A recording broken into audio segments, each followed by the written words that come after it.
Pre release events and press meets లో హరీష్ శంకర్ మాటలకి complete opposite లో ఉంది ఈ ఫిల్మ్. రవితేజ గారు దయచేసి ఇలాంటి సినిమాలు తీయడం ఆపేస్తే better. Hello guys, welcome to our channel power of movie lover and this is Venky. మాసరాజా రవితేజ హరీష్ శంకర్ కాంబోలో తెరకెక్కిన third film mister Bachchan world గా ఈ రోజు రిలీజ్ అవగా నిన్న ప్రీమియర్స్ తోనే చాలా చోట్ల రిలీజ్ అయింది ఈ ఫిల్మ్. రవితేజ హరీష్ శంకర్ కాంబో అంటేనే డిఫరెంట్ వైబ్ ఉంటుంది. బట్ ఇది రైట్ సినిమాకి రీమేక్ కావడంతో పెద్దగా ఎక్స్పెక్టేషన్స్ ఏం పెట్టుకోకుండా ఎంటర్టైన్మెంట్ ని ఎక్స్పెక్ట్ చేసి ఆడియన్స్ థియేటర్స్ కి వెళ్తున్నారు. మరి ఆ ఎక్స్పెక్టేషన్స్ ని మూవీ రీచ్ అయిందా లేదా, రవితేజకి కంబ్యాక్ మూవీ అయిందా లేదా, అసలు మూవీ ఎలా ఉందో క్లియర్ గా మాట్లాడుకుందాం పదండి. అంతకంటే ముందు ఒక చిన్న రిక్వెస్ట్, మన ఛానల్ ని కొత్తగా ఎవరైనా విజిట్ చేస్తుంటే ఒకసారి ఛానల్ లోని కంటెంట్ చూసి నచ్చితే సబ్స్క్రైబ్ చేసుకుని మాకు సపోర్ట్ చేయండి. అండ్ వీడియోని లైక్ చేసి మన ఇన్స్టా పేజ్ ని ఫాలో మాత్రం మర్చిపోతూ. ముందుగా ప్లాట్ విషయానికి వస్తే, ఇన్కమ్ ట్యాక్స్ ఆఫీసర్ గా వర్క్ చేసే హీరో బిగ్ షాట్ పై రైడ్ కి వెళ్తే ఏం జరుగుతుందనేది మూవీ యొక్క బేసిక్ ప్లాట్. చెప్పుకోవడానికి స్టోరీలో ఎంతకంటే ఏ ఉండదు. ఈ ఒక్క పాయింట్ పై 2018లో వచ్చిన రైడ్ ఫిల్మ్ సూపర్ హిట్ అవగా ఈ మూవీ ఎలా ఉంది అంటే యాజ్ యూజువల్ రవితేజ గారి నుంచి మరో రాట్. ప్లాట్ గురించి చెప్పడానికి 10 seconds కూడా టైం పట్టిన ఒక కంటెంట్ తో సినిమా తీస్తున్నప్పుడు, అది కూడా అది రీమేక్ అయినప్పుడు చాలా జాగ్రత్తగా తీయాలి, లేదంటే అది రైడ్ కాదు రాడ్ అవుతుంది. అసలు మూవీ ప్లాట్ లోకి ఎంటర్ అయ్యేసరికి సగం సినిమానే అయిపోతుంది. సరే, హరీష్ శంకర్ సినిమాల్లో మెయిన్ ప్లాట్ లోకి ఎంటర్ అవడానికి టైం పడుతుంది కదా అనుకుంటే, ఆ తీసుకున్న టైంలో కూడా అవసరం లేని చెత్తంతా పెట్టారు. అవసరం లేని సీన్స్, అవసరం లేని రొమాన్స్. లిటరలీ ఫస్ట్ హాఫ్ లో హీరో స్ట్రిక్ట్ గా ఉన్నందుకు జాబ్ పోతుంది అండ్ బిగ్ షాట్ ని పట్టుకోవడానికి తిరిగి జాబ్ ఇస్తారంతే. మిగిలిన 1 hour ఏం చేశారంటే ఇక్కడ 3 points గా చెప్పచ్చు. నెంబర్ 1 భాగ్యశ్రీని టీజ్ చేయడం, నెంబర్ 2 భాగ్యశ్రీతో రొమాన్స్, అండ్ నెంబర్ 3 భాగ్యశ్రీని గెలడం గిచ్చడమే నలిపేయడం. అసలు వీళ్ళ పేరు చూస్తేనే మళ్ళీ ఇలాంటి పేరు చూడకూడదు అనే విధంగా చాలా చక్కగా ఉన్నారు. ఇక ఎప్పుడైతే సెకండ్ హాఫ్ మొదలవుతుందో ఫస్ట్ హాఫ్ బెటర్ అనిపించిందంటే మీరే అర్థం చేసుకోవచ్చు ఎంత దారుణంగా ఉందో. సినిమా కంప్లీట్ అవడానికి ఇంకా 30 minutes ఉండగానే చాలా మంది సీట్స్ లో నుంచి లేచి వెళ్లిపోయారు.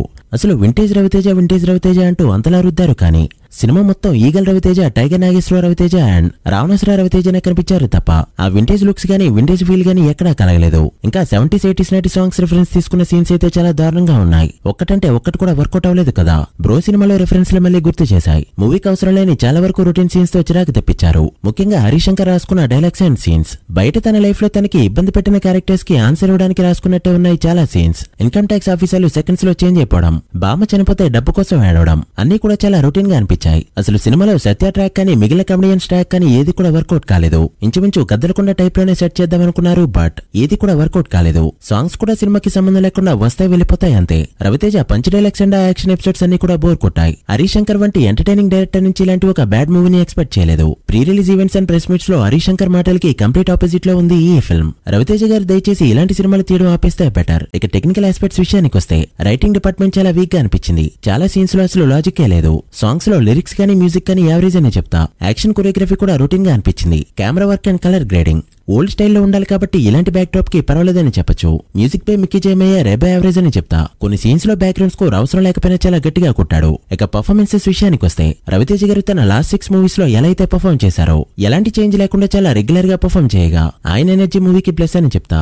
భాగ్యశ్రీ ఫస్ట్ మూవీ అయినా కూడా స్క్రీన్ ప్రెజెన్స్ తో అట్రాక్ట్ చేసింది. ఇక జగపతి బాబు గారి క్యారెక్టర్ ఏదోలా ఉండగా ఆయన కూడా అదోలా చేసుకుంటూ పోయారు. మిగిలిన ఆర్టిస్టులంతా వాళ్ళ రోల్స్ కి న్యాయం చేయగా కమెడియన్స్ ఎవరిని పెద్దగా యూజ్ చేసుకోకపోవడం బిగ్గెస్ట్ మైనస్. సో ఓవరాల్ గా మూవీ ఎలా ఉంది చూడొచ్చా లేదా అంటే, టైం పాస్ కు ఒకసారి చూద్దాం అనుకున్నా కూడా చాలా రెగ్యులర్ అండ్ బోరింగ్ గా అనిపిస్తుంది. ఇక తర్వాత మీ ఇష్టం. So guys, that the review of the mister Bachchan film. మీరు కూడా మూవీ చూస్తుంటే ఎలా అనిపించిందో కమెంట్ చేసి, వీడియో నచ్చితే లైక్ చేసి మీ ఫ్రెండ్స్ అండ్ ఫ్యామిలీ మెంబర్స్ కి షేర్ చేయండి. డబుల్ స్మార్ట్ రివ్యూతో మళ్ళీ కలుద్దాం. అప్పటి వరకు signing off, power of movie lover. Thank you.